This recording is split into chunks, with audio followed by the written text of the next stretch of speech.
One day, a witch cast a curse on the inhabitants of the small country of Amaryllis, causing people to fall into a deep sleep. Their castle was covered in thorny thickets, and a dragon flew above them. No one dared to come close to it. The kingdom of Amaryllis waited for someone to come who could save the princesses and lift the curse from them. And yet, someone was found who wanted to do this and save the country. The hero was probably confident in his strength and dealt crushing blows to the dragon, or so the hero himself thought, and ran away with confidence. The dragon went towards the main character with a deafening roar. The dragon was still full of strength. The dragon slipped past and knocked the hero down. He fell to the ground.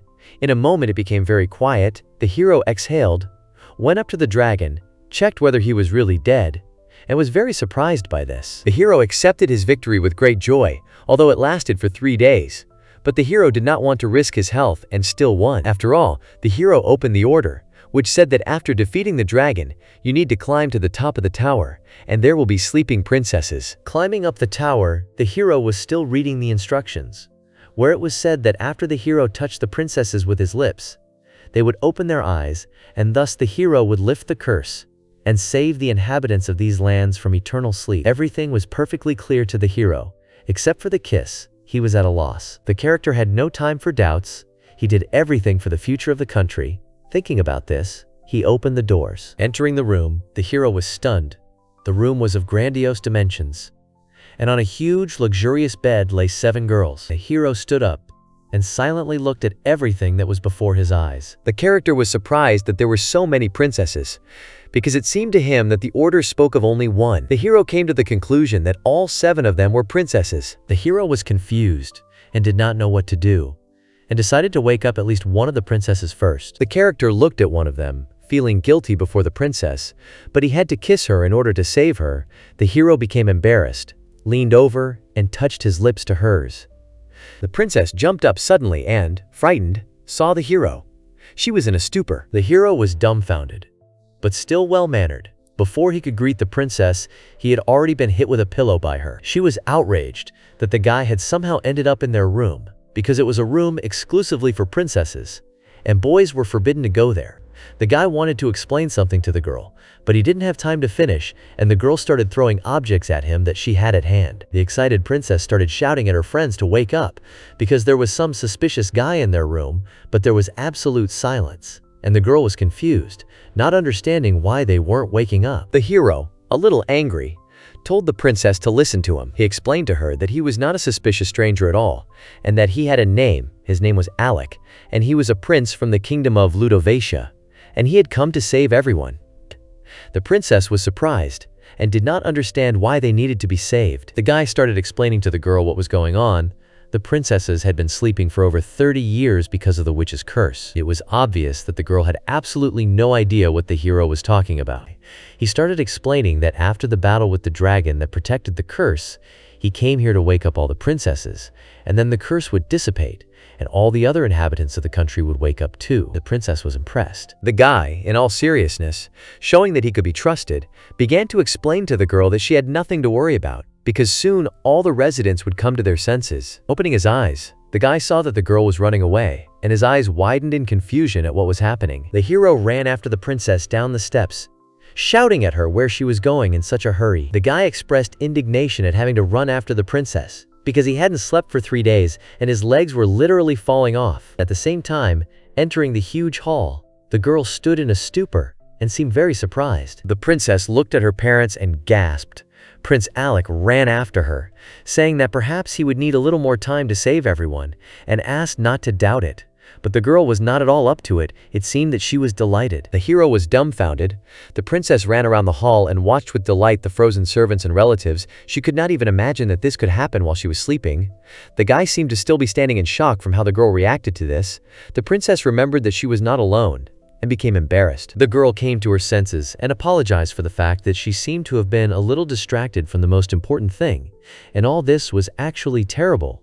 The hero thought to himself that it seemed like she was having fun at that moment, and not otherwise. The princess and the prince started talking about princesses, and as it turned out there were 7 princesses in that room, and to remove the spell they would all need to be woken up. The princess herself did not know anything yet, and in that case, suggested the guy to return to the others. Then suddenly, the girl turned to the hero. I would be very happy if you subscribed to the channel, liked and wrote a comment, rating this manga on a scale from 1 to 10. Your opinion is very important to me. This will help me better understand what my audience is interested in, because you are really important to me. The princess was interested in why the prince woke her up first. The prince could not explain to her and tried to make it up on the fly. The girl began to bombard the guy with questions about how he did it and how he removed the evil spell. The princess with shining eyes was almost sure that the guy had some kind of enormous magical power. She was interested in what kind of magic Alec used. The hero was confused and told the girl the first thing that came to his mind, that his magic simply cannot be seen by anyone. And in order not to answer her questions further, the guy said that he needs to hurry to wake up the others. The prince was already afraid of getting caught. He knew that if the princess found out that he kissed her, she would be shocked. The guy went into the room where the princesses were sleeping. He didn't hesitate and started kissing the princesses, because that way he wouldn't get caught. The guy got down to business, leaned over, and kissed the first girl. The hero continued to kiss the princesses one after another. The girls began to wake up. They seemed to think that only a day had passed. Many were confused about what was happening. One princess was rubbing her eyes. Another was playing with her plush toy. One of the princesses made a remark that the weather outside was wonderful, and that birds were singing outside the window. The princess, who was awakened by the hero first, heard a rumble coming from the princess's room. She was wondering what was going on behind the door. At that time, one of the girls swung at the guy, and he jumped back. The girl was outraged that the guards were not watching suspicious strangers. The princess who hit the prince was named Charlotte. She was thin, with dark hair twisted into buns on the sides. She loved strawberries and seemed very unhappy with what was happening. The princess, who had been walking with Alec all this time, asked her sister to stop because she had misunderstood everything. Her sister turned to Claire in surprise. Claire explained to the girl that this guy had come from far away to save them. Charlotte was clearly the strictest and most correct of all her sisters, and outrageously asked Claire where she had been in her pajamas. Princesses were not allowed to leave their room in such a state. Claire told her sister that everything was fine, because no one had seen her anyway, because everyone was asleep. Her sister told her that even if that was the case, strange men were not allowed to come to them. Charlotte began to throw the guy out of the room because he wouldn't watch the princesses change their clothes. The guy went outside where the birds were singing. It seems he made one of the princesses angry, but that wasn't the worst thing. Because no one guessed how he woke them up, the guy thought to himself that he had fulfilled his mission, and then memories came flooding back. It was a long time ago. Alec was still little at that time. Before going to bed, Alec's mother was looking for him. He was standing on the balcony, lost in thought. The main character's brother often fought with him, and his mother often had to talk to Alec's brother, but the prince believed that it was not his brother's fault, but his own fault. Because he was weak, his mother told him to go to bed. Alec's mother suggested reading to him if he didn't want to sleep. Alec didn't understand why the book that his mother had in her hands, because it was a children's book. His mother asked her son if he knew the fairy tale about the sleeping princess. The boy asked again in surprise. There was a burning candle on the shelf. Lying in bed, the boy wondered out loud if the inhabitants of Amaryllis were still asleep. His mother herself was surprised by this fact. She had never heard of the Forest of Thorns disappearing, so it must have been true. This fairy tale seemed strange to her. Everything was coming to an end, and his mother was ready to turn off the light. The boy thought about it. The extinguisher was already in his mother's hand. She was about to put out the candle. The boy was crying, lying in bed. Tears were rolling down his cheeks, and he was saying through them that he was very sorry. An idea came to the prince. The boy decided that he would save them, he would kill the dragon, and all the people would wake up. Alec thought that one day he would definitely do it. The mother was pleased that her son was very kind. She was sure that he would succeed, but he needed to sleep, and the mother hurried him so that he would be strong again the next morning and wished him good night. The memory was replaced by another. 10 years later, the boy is sitting on one knee on his mother's grave, with flowers in his hand and saying someone's name to himself. The servants called the prince. He was told that His Majesty was calling him. He said goodbye to his mother and went towards the castle. Alec's father learned of his plans and was surprised that he was going to go alone.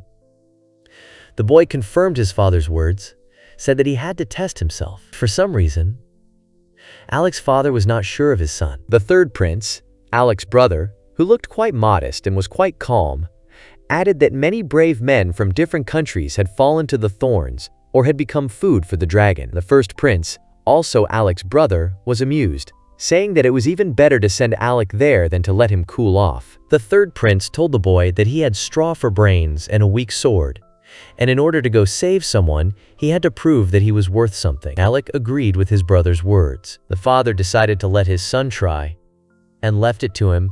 He gave his son a year to conquer that country. He thought if everyone was in eternal sleep, then Alex shouldn't have a problem with it. Alex said he could be trusted. The boy promised that he would definitely kill the dragon and lift the witch's curse, and together they would make Amaryllis part of their kingdom. The hero confidently told himself that he would save their country, and promised that he would wake everyone up and warn them of the impending danger. Even though the dragon was scary, he definitely had to do it. The boy thought to himself that he should not relax. Here the hero's memory suddenly jumped to another memory, and now the guy is already in a foreign country, and it seems that everyone is still asleep. Even the guards were asleep.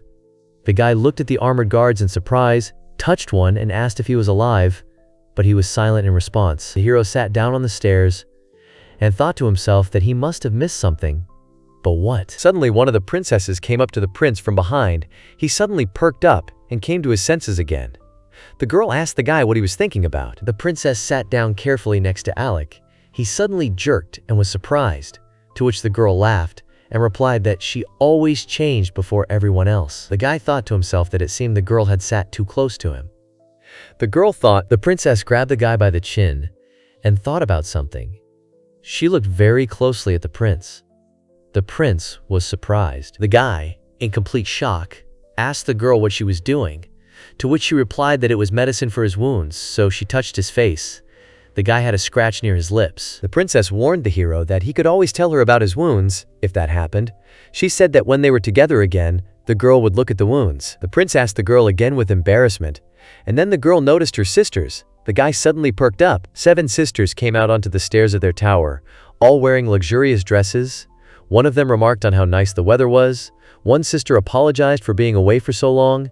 Another seemed to have not been outside for a long time. The one sitting with the guy on the stairs said that they had not been waiting for them for so long. The 6 princesses sat down on the stairs so that Claire could introduce them to a prince named Alec from the kingdom of Ludovicia. The boy thought to himself that he had to win their trust now. Charlotte, one of the sisters, said with displeasure that it was nice to meet Alec. It was evident from her expression. Claire introduced herself and began introducing the rest of her sisters. The names of the sisters followed one after another. At the moment of introduction, Charlotte looked at the main character haughtily. One of the sisters, Eliza, had a question about when the dinner would be. For some reason, everyone was silent. It seemed that Alec thought that this was not quite an appropriate question at the moment, so he was perplexed. One of the sisters, Yuchar, pointed out that now was not the time for that. But she replied that she had not even had breakfast yet and was now terribly hungry. But the prince said that the cook was also sleeping, so they would hardly have lunch. Eliza was simply horrified, and Eliza wasn't the only one who was horrified. But in another sense, it seems Flora didn't quite understand why the cook was also sleeping and everyone was still sleeping, because they should have soaken up by now. To which the guy replied that he thought so too. Alec told his sisters that something seemed to be missing, because he had done everything that was said in the story, and the thorns should have disappeared, and most likely because of this, they would need a little more time. But he promised the girls that he would definitely think of something, if only they could wait a little. Suddenly, Claire grabbed his shoulder. She calmed him down, saying that he was already a good man, that he woke them from sleep and did everything right. Claire offered the prince their help and asked if all of her sisters agreed. The girl wanted to support Alec. Alec was shocked. Flora agreed to help. The other one confirmed that it would be faster. A voice came from behind that it would be boring to just wait like that anyway. The guy was pleasantly stunned and thanked the girls for their help. Claire was happy about this and asked where she and her sister should start. Alec had no doubts about himself. How could he not notice some detail? Butcher asked the guy if it was a scroll. He replied that it was a manuscript that conveys the traditions and tales of Amaryllis. The girl asked the guy to look at this manuscript. The guy at first wanted to give it to her without any thought, but he seemed to remember something that girls should not know. The prince said that it was dangerous to give it to them because he noticed that the manuscript was stained with blood. The guy was very scared. Alec remembered that it said something about a kiss. Yuchar said that she didn't care that the sheet was dirty. The guy thought to himself that he needed to get rid of this scroll as soon as possible. While he was thinking about this, the girls were thinking about how they would live all the time while all the maids were sleeping. The girls themselves would have to wash and clean. They would definitely have a lot of things to do ahead. Claire even got worried. Claire offered to show Alec the inside of the castle, and Alec happily agreed. Entering the kitchen, Eliza first found food. The kitchen was more or less normal. For some time the girls could not worry about food, but it is unknown whether this food could be edible after 30 years. The smell was quite normal. Eliza found an omelet and started eating it. She ate very quickly and with her hands. The guy asked the girl if she was okay. but it seemed the girl was just very hungry. It seemed that the omelet was edible, but the heroines were not sure about it. But there was cheese and mushrooms. Alec wondered to himself if Eliza was really a princess. Approached her and carefully told her that she had omelet on her face. The girl seemed to be flirting with the guy, asked him to remove the omelet from her face himself. He was stunned, raised his hand and brought it to the princess's face. The hero thought to himself that now everything was clean. He was as if confused. Eliza licked the omelet off Alec's finger. The princess was pleased that the omelet was incredibly delicious. Suddenly someone's voice called her, while Alec was still wondering what she was thinking. One of the voices asked where the frying pan was. One of the girls started looking for something in the kitchen. She bent down, and half of her body ended up in the oven. She made a remark that it was still very warm there, and even there were thorny bushes. The prince was just shocked. What the hell did he just see? How someone's princess's butt was sticking out of the stove? And then the princess told him that he should also look. The guy turned away abruptly, and in surprise, covered his face with his hands, saying that he was not looking anywhere. But the girl did not understand what the guy was talking about. Yuchar thought that it meant that the food had also gone into hibernation like people, saying out loud that it was quite interesting. To which the guy thought that the girl herself was quite interesting. She saw that ivy was growing there, despite the fact that there was no moisture there. So the girl decided to take a sample and study it in the room. The girl said out loud that there was a lot she didn't know, and there were still a lot of things outside the castle that she had yet to see. Alec asked the girl in surprise why she hadn't left the castle, to which the girl replied that they had been told of a curse since childhood, and that's why they were raised here in safety, and despite that, the curse had still come for them. Suddenly, unexpectedly, Yuchar came very close to the prince. He was frightened and asked her what was the matter, to which she replied that he had a strange eye color. The girl came even closer, looking into the guy's eyes through a magnifying glass, saying that it was the first time she had seen such an eye color. The hero said that the girl came too close to him and pushed the magnifying glass away with his hand.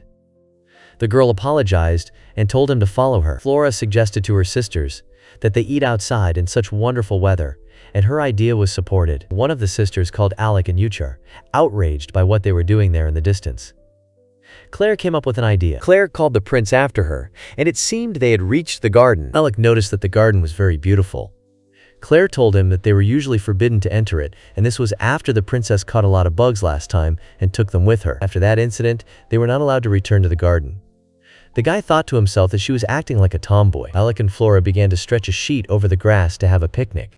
Flora apologized for making the guy help her, to which the guy replied that he would always be happy to help and asked not to apologize for such a thing. Flora called the prince very reliable, as if she was paying him a compliment, while Alec thought to himself that Flora was the most calm of the princesses.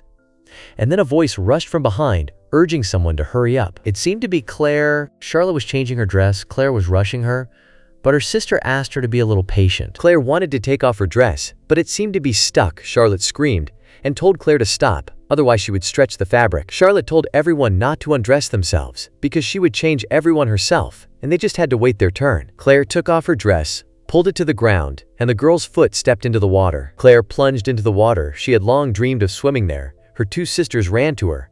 The guy was surprised. Claire jumped out of the water at Charlotte.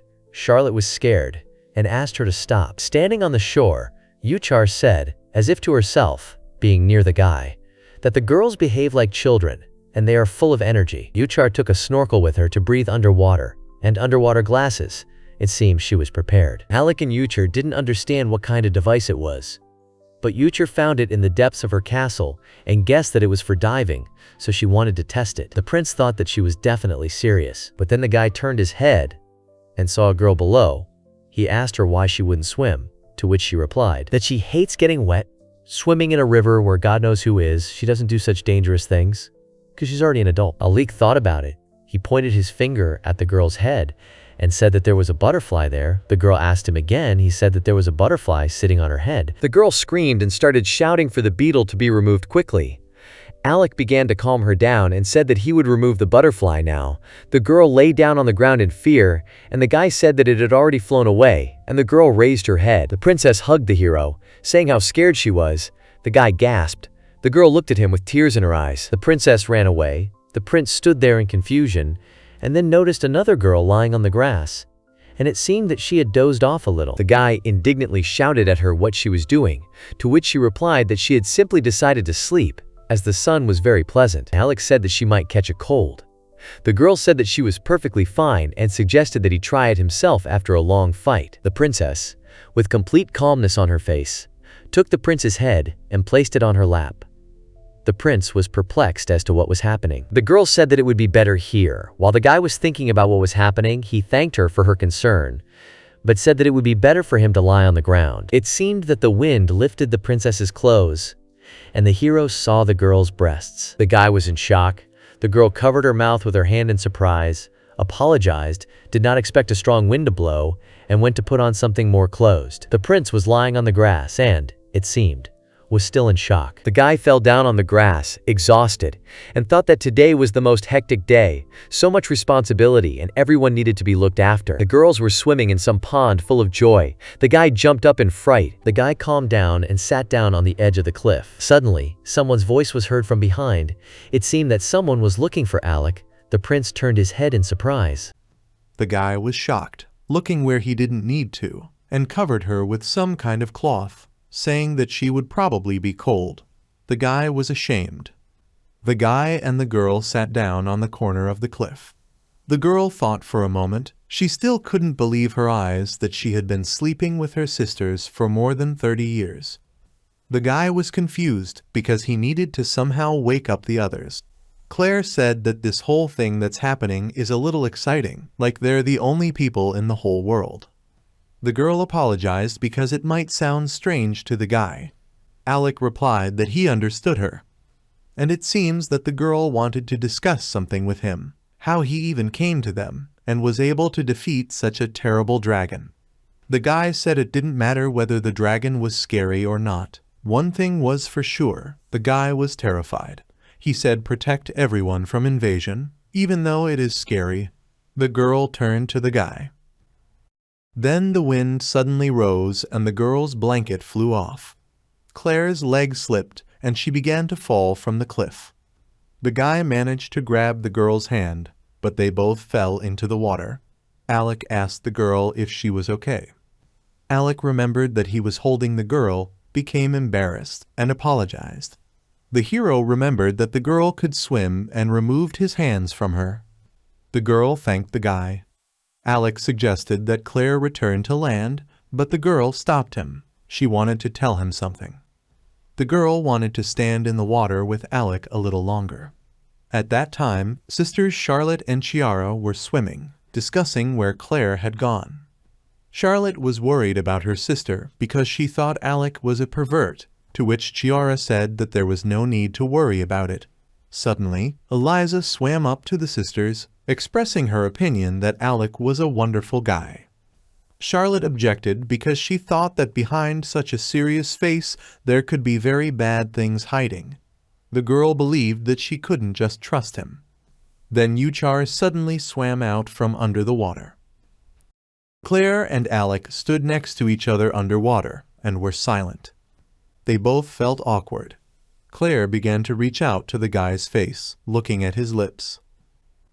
Her sisters found them and stood simply in horror at what was happening. Charlotte demanded that Claire immediately move away from the guy. Claire looked at her sisters' faces, and they were clearly unhappy about something. Claire asked what was wrong with them, to which Flora took out a scroll and asked the guy if it was true that in order to awaken all the princesses, it was necessary to kiss them. The guy was simply terrified. Alec began to explain that he simply had no other choice and had to do it. Charlotte immediately understood why Alec did not want to give them the scroll. Eliza began to interfere in their conversation and began to shout at the guy that he was not allowed to kiss whoever he wanted, although the guy himself understood this. Flora was disappointed in the guy. She looked at Alec like he was trash. Mia called the guy an animal. The guy was stunned. The guy was already disappointed in himself, but he didn't want to deceive the girls.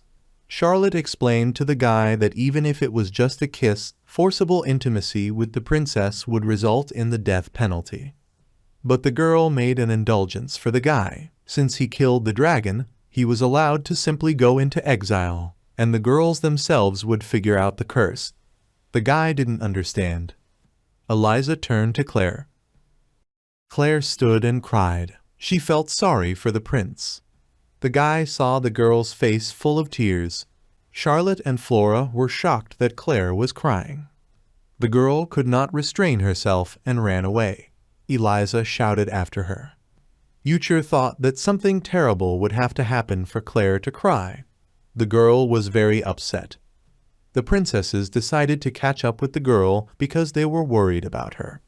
The guy was kneeling on the ground and was disappointed in himself that he had hurt them, and he was guilty of it. The guy thought to himself that he should have told it like it is. He didn't know what to do. The guy abandoned thoughts of giving up and leaving this country. The prince had to warn the girls that they would soon be attacked, but he was afraid that they would no longer believe him, and then there was only one thing left. The guy decided that he needed to somehow make peace with the princesses. Without the trust of the princesses, the guy could not lift the curse and save the inhabitants. But he didn't know where to start. It seems he wasn't ready for this. The hero thought to himself that he had made a terrible mess out of all this. For the hero, this turned out to be much harder than killing the dragon. Captures a moment of uncertainty and disorder. A determined young man appears focused in the first frame. Several women in varied outfits move energetically across a landscape in the second. The young man claims this challenge is much harder than slaying a dragon. Gist: the challenge faced is tougher than fighting a dragon. Early morning birds chirp and flap around a tree near a castle. A sword lodges into the tree with a loud thwack. A worried young man hears a growl and says no good. A man falls, feeling worried about starving and regretting broken equipment in battle. He senses a strange smell and reacts with surprise, sniffing the air to understand it. Young man contemplates taking a spoonful from a pot but hesitates, fearing thievery. Steam rises as he gulps, overwhelmed by the aroma. He steps back, sensing something unusual from the kitchen. A character looks around frantically, worried, and asking if there is anywhere to hide. Suddenly, he hears chatter nearby and expresses hunger while startled. Three girls sit at a table outdoors, excited to start eating.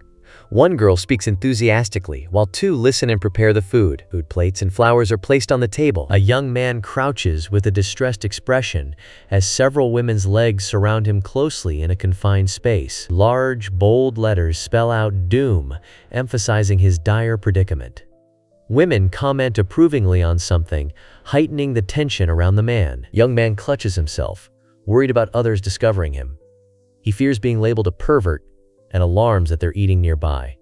Tension rises from his panic and concern. Three women sit at a table with food and a candle. One mentions Claire not eating dinner or coming down. Another worries if Claire is alright, since she didn't sleep well. A girl insists she won't forgive a certain boy, expressing feeling dirty when thinking of him. A boy reacts to a sudden movement with alarm. Another girl comments that the first girl has never overslept before. A girl with twin braids expresses intense anger and shame when thinking about a certain guy, swearing never to forgive him. A woman with long hair touches her face and says they were shocked and angry yesterday, but acknowledges someone saved them from a curse, suggesting their reaction was harsh. A young woman glares intensely while holding a fork. A young man calls out to her by name, showing concern. A girl with long dark hair asks what they should do to wake everyone up.